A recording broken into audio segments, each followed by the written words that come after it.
As we wrap up this second trading day of the week, a couple things continue to be really of note and suggest that the bulls are definitely back in control after a lot of chop and even bearishness in April. And we're going to continue to look at things like the anchored volume weighted average price for the year. We can see we're finally and steadily above that. The neutral yellow candles on the daily time frame. This is the first green candle that we have had on the chart since mid to early, you can see here, mid to early April. So love that as well.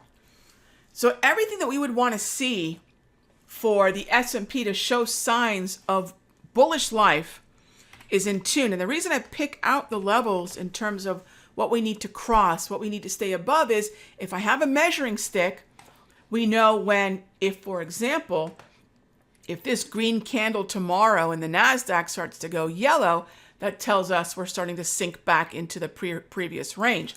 As long as we stay above the cyan colored line of the anchored VWAP, again, we're going to basically be in what I would consider to be the near-term bullish hemisphere, the bullish side of things. But the real thing that's likely going to be, the two things that's likely going to be the dictator of what happens next, right, is whether we can continue to stay in the 14 range or at least below 15 on the VIX. And the sweet spot for the VIX is going to be around 13 to 15. So if we can stay moving in that area, that should bode well for follow through, or at least tell us that a lot of the extreme volatility that was absolutely the hallmark of April has now come back to normal ranges, the normal ranges that we saw established in November, in December of last year, and continue through Q1. We're back in that Q1 range on the VIX. The other symbol that I would keep an eye on is the long bond. You can look at the 10-year as well. The ZB, we want to see these futures contracts continue higher. Now, they have a long way to go before we get above the anchored VWAP, or even simply get to the resistance that we have here at the 200 propulsion. But it's definitely shaking off the red candles. We're going neutral, and the higher highs, not as persistent I would like, but definitely the higher lows, right? Higher low, that's the backbone of any move higher, the higher low. That's definitely in play. And as long as we can see that, that move higher means that yields are getting lower. And yields heading lower is very reflective of the fact that we are anticipating potentially a September or December set of quarter point cuts. Equities are going to love that, right? So that's the long bond. 10 years doing a very similar thing. All right, same idea. Higher lows, not quite consistent higher highs, but this is the 10-year yield continuing to drop. So these are the things that we can measure, whether by levels or color, that tells us that the upside is still where the action's at. Now, as we go into tomorrow, one of the questions I get commonly, let's do this for about a minute here as we wrap up the video. We'll dive into this more in the premium video, is, Rog, how do we prepare for a day? You know, could we see follow through tomorrow, for example, in the S&P? And what does that mean for traders who prefer the micro S&P or the SPY or the SPX, right? It all affects every one of those groups of traders.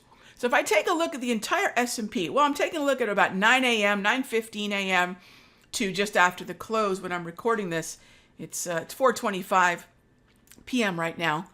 And one of the things that I want to mention is the roller coaster ride that was the S&P can oftentimes be defined by levels we can see in the pre-market, right? Levels that we can see in the pre-market. And what are those basic levels, right? Are we above or below the previous session close, the cash close, that 4 p.m. Eastern close, right? Are we above or are we below that? And that's one of the first things and obvious things we can see right when the bell rings, right? Now, we know the first 30 minutes of the morning can be really volatile, There are other things that we can look at, and you can actually see this zone cutting across my chart here. Now, this is something that my Sector Secrets Mastery folks know we've been working on and off with for quite some time, and you can see that cutting across right there on the S&P. And you'll notice that when price can get above this zone, and this is a pre-market zone, this zone is drawn by 9:15 a.m. So again, what are the things that we can determine pre-market? We can determine if we have a trend pre-market. You know, are we getting a nice pass off from the Asian close and the European and UK markets that are open at 7 a.m. and clearly already trading as the bell rings in the US? You know, we can take a look at some reads like a point of control. That's another one. So we have previous session close. We can look at a pre-market zone right here. You can see that. We can take a look at the point of control that could be anchored as early as 7 a.m. That's a pretty darn good one if you're looking at the point of control. What are those levels that we can use going into the open? And you'll notice when we're above or below those levels, we're going to see follow through a little bit better. By the way, if you're looking at where the previous session close was here on the S&P, heck, we've been above that since the London Open back in here in the Asian close. Your previous session close is way down here. So we spent pretty much the entire day, and we tested it around 2 p.m. As long as we're above that, I'm going to look for the most part, long setups, right? If we're above the point of control, that's this right here. Above that, I'm going to look for long setups. If I'm looking at that pre-market level right here, so this is that 9:15 level.